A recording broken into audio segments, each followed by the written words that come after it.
Welcome to this presentation series of Semiotics and Aesthetics. I'm Shamini Dias, and I'm going to present this in 4 parts, as you can see in this list. Each one is a recorded video. You also have access to the slide sets and the transcript, so you can explore the links and resources as you like. There is an additional document with materials and resources attached with a transcript that you might be interested in reading. These are optional, but I encourage you to explore semiotics. It's a lot of fun. Now, semiotics, just to give you an overview, is what we do in creating and interpreting science. Our focus will be on subjectivity in semiosis, that semiotics is not neutral. Why? Because it involves subjects, you and I, the sense-making self, and we are complex meaning-making beings, as I hope to show you. In part 1, we'll explore semiosis, and I will present it as an aesthetic process, story-making, mapping, and metaphorical thinking. We can think of stories as a mapping of ideas, and we can think of metaphors as revealing the stories we hold, sometimes unconsciously. One question that comes up for me is, how do the stories we embody limit or support how we approach ethical leadership and decision-making? So in part 2, we will look at how sometimes we have a single story, a hegemonic narrative, and the dangers that could bring. We'll take a look at how mapping, countermapping, and metaphors can help us find multiple stories that show us new ways to think about something.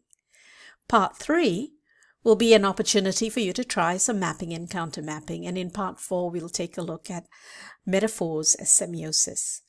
I hope your own stories from your own context will resonate with these stories I offer, so that, like any good collage, all the pieces I offer you connect through your subjective sense-making process. And this would be awesome. This will be an awesome reading, or rather rewriting, of the text that I present. So let's start with the sign.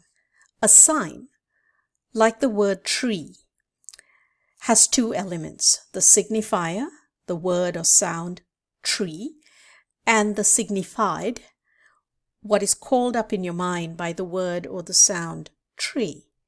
Then it gets really interesting. Signs are arbitrary. Semiotician David Chandler describes it like this. He says, there is nothing inherently tree-ish in the sound or shape of the word tree. A sign is really a construction of meaning that connects a word or image with the thing in our mind that it refers to. Now let's pause and take a look at the arbitrariness of signs. Give this task a go. So now this is based on a linguistic study of prototype theory that asked people in different cultures to draw what they meant by certain words. So here's the task for you to try. Imagine encountering a friendly alien on a distant planet. You are describing your home on Earth. You can only communicate by drawing. So what would you draw to explain the signs vegetable or fruit? Now pause the video, do some drawing, and then resume and come back and see. So how did that go? You might find that you drew different or very similar things to these images of the kinds of things people in different parts of the world drew. And signs, like words, are indeed arbitrary. A word can call up so many different connections in our minds depending on our lived experience. And this brings us to an important development in semiotics. Charles Sanders Peirce, Charles Morris, and Victoria Welby centered the human subject in the idea of subjectivity. Peirce developed a triadic system: the object, the actual thing, the sign, and the interpretant, the human subject, that now is inherently part of semiotics, meaning in this way is definitely not objective.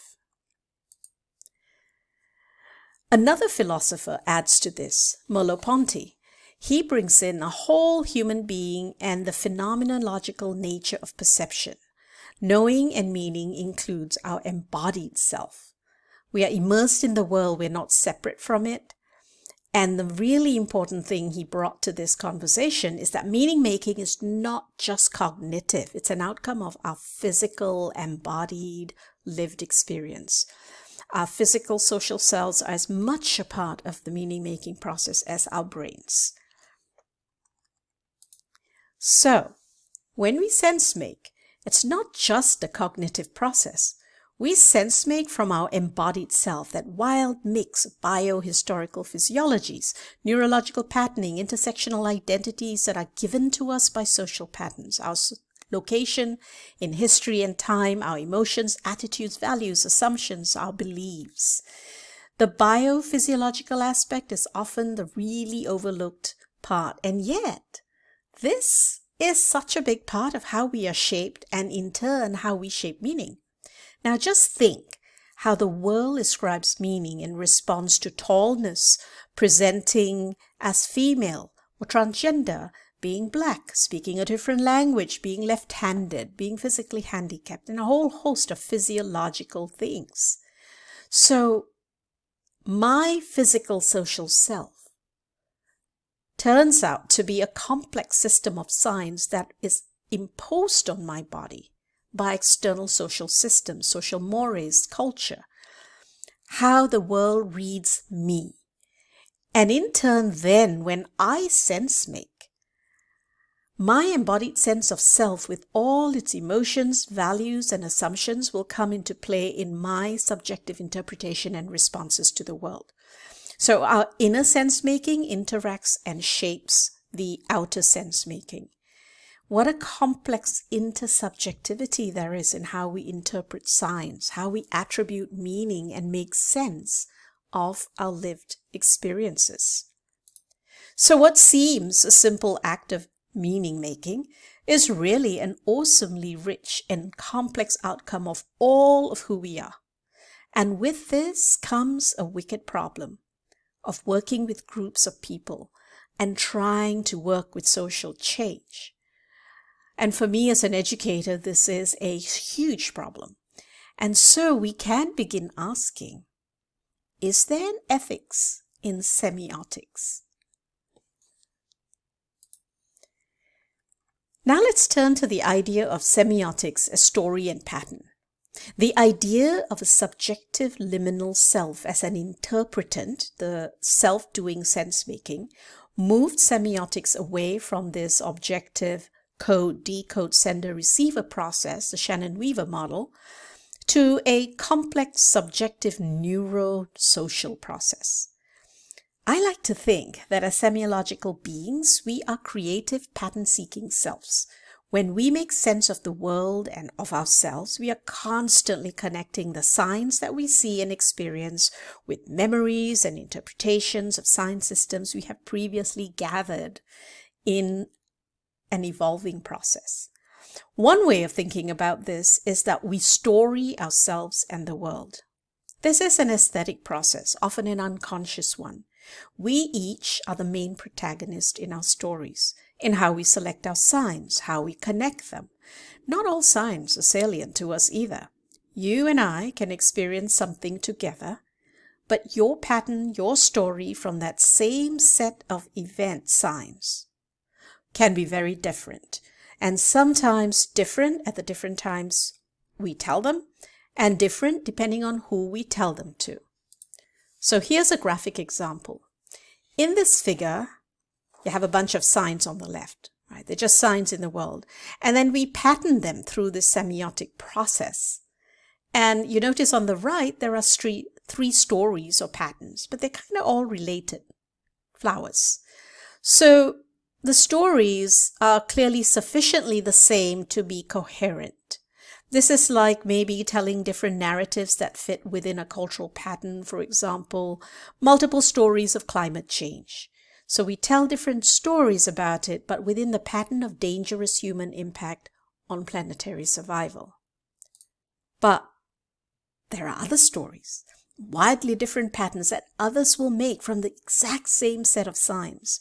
So others who see the same signs on the left might connect them into stories about forces of nature and alarmist thinking. A very different set of stories about climate change. So this is what emotion sociologist Ali Hochschild calls deep truths. Each person's unique location, their geography, their place, and embodiment of experiences and social inscriptions means they could tell very different semiotic stories. There are multiple truths. It's not about the facts. It's about the biosocial, emotional, embodied semiotic process we bring to sense making. Here's an aesthetic take. An example of the subjective multiple stories that come from art, especially collage art. A collage uses juxtaposition, resonance, interconnection.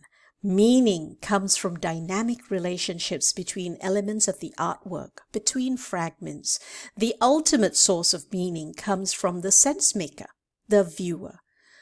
She makes her stories from these juxtapositions and resonances and interconnections. And even here, the seemingly random elements in the collage juxtaposition can be held to scrutiny. Is there a hidden single story or implied meta-narrative in the hand of the artist to put the objects together? So semiotics, semiosis, is never neutral. Here's an aesthetic take on the idea of story coming from dancer and movement teacher Mary Overly and her approach to movement called viewpoints. She uses 6 different elements of semiological patterning: space, shape, time, emotion, movement, and story. Story she defines thus, and I'm going to read her quote. It's a beautiful description of what story and how story works. As human beings, we reflexively and successfully sought tons of information on a daily basis, formulating a living, ongoing story. This material, interrogated as a natural phenomenon, turns into particles that turn into an arrangement of those particles, exposing the manipulation of sequences of information. This reminds me of the collage idea. Stories also seamlessly unite 2 important voices in art, often viewed as opposite, those of abstraction and those of realism. So you think about the sign being an arbitrary symbol for something and the actual object. At the heart of both are specific arrangements of story logic. This essential material is found at work in all languages and art: words, numbers, music, movement, painting, carpentry, architecture, engineering, and the sciences. So we have a semiotic loop, which I find fascinating. The stories around us, the world storying in us, and we in turn storying ourselves. Then through ourselves, we story the world. And it goes on and on and on, iteratively, endlessly. We become the stories we are given, often unconsciously, conditioned through our contexts and interactions that shape our thought patterns, assumptions, and beliefs. And this in turn shapes the narratives of our thoughts, our responses and actions. So we sense, categorize, respond. We sense, analyze, respond in how we create patterns and respond in the world. So, in what disciplines and areas of human interaction would semiosis as storytelling, in the way I've described, be useful? Now, I hope this short journey in part 1 into semiotics as an aesthetic process of story making and storytelling connects with the work you do and raises ideas and questions that we can all explore further. And how does semiosis as a meaning-making process that acknowledges the embodied subjective self as a creative pattern seeker come into your work? How is story making and storytelling present in the work that we do daily? In the upcoming part 2, we will take the idea of the subject in semiotics and the idea of storytelling further to think about the danger when there is only a single story and the power and creativity of finding multiple stories. Thank you for your attention and time. I hope you've enjoyed part 1, and I will see you in part 2.